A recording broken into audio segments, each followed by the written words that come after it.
For thousands of years, aloe vera has been considered a magical medicinal plant. Even the Aztecs used it as a miracle drug to treat many diseases.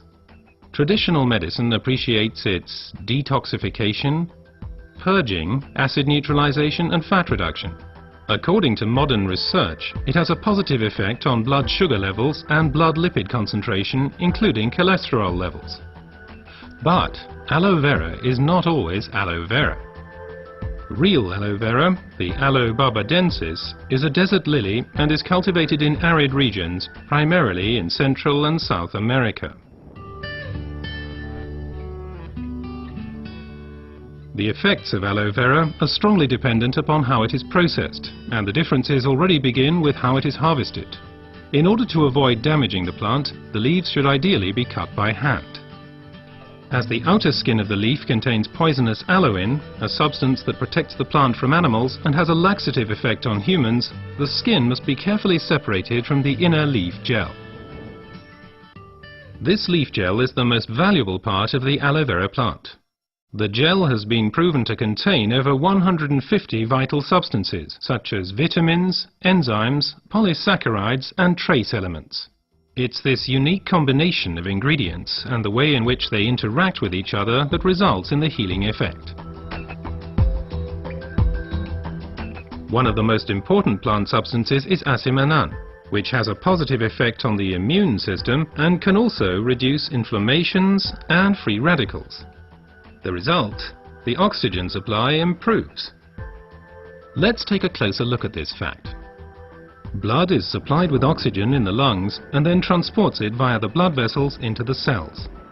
The large blood vessels branch out, becoming smaller and smaller, until they turn into tiny capillaries. Capillaries, by the way, are the smallest blood vessels. This is where the oxygen passes over from the blood vessels into the cells.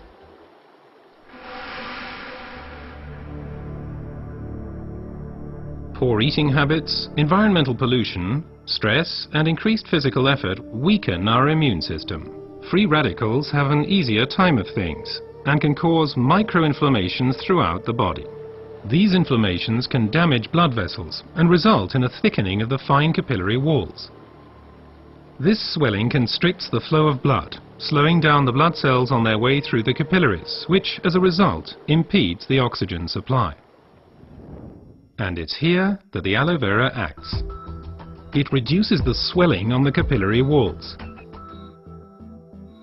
The blood cells can flow faster again, and the oxygen supply is improved. Furthermore, toxins and impurities are removed more quickly. The latest studies have revealed that other natural substances can improve the effects of aloe vera even further. These substances primarily include silicon, but they also include evening primrose and alkaline minerals. But first let's look at silicon a bit more closely. For our bodies, silicon is life essential and a structure-building element. We already know it as quartz sand as it occurs in stones and cement. In the body, silicon is there to stabilize our human tissue. As a supportive element, it strengthens bones, hair, nails, connective tissues and also the walls of our capillaries. As we grow older, the capillary walls have a tendency to lose their form and resilience. They can literally collapse, interrupting the blood flow.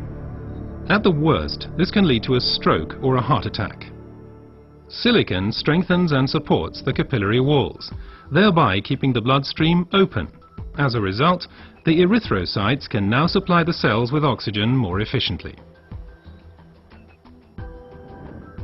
Silicon in its original form as quartz sand cannot be absorbed at all by the human body. Alternatives can, however, be found in nature.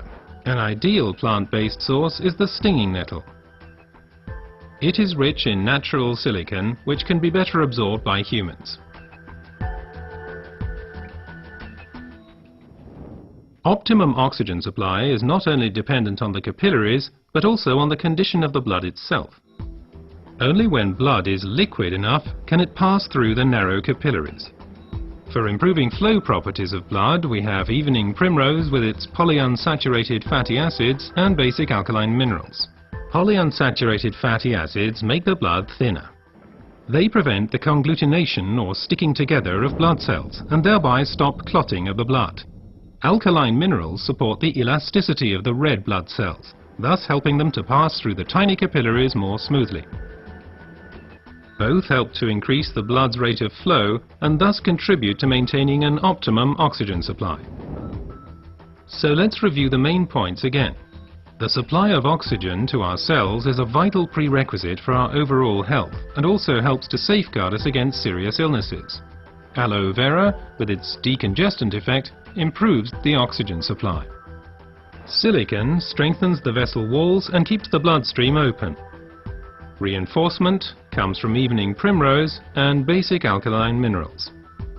What traditional medicine has known for a long time has now also been confirmed by modern research.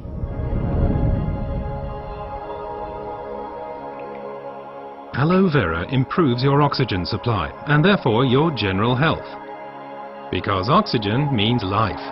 Place your trust in Aloe vera.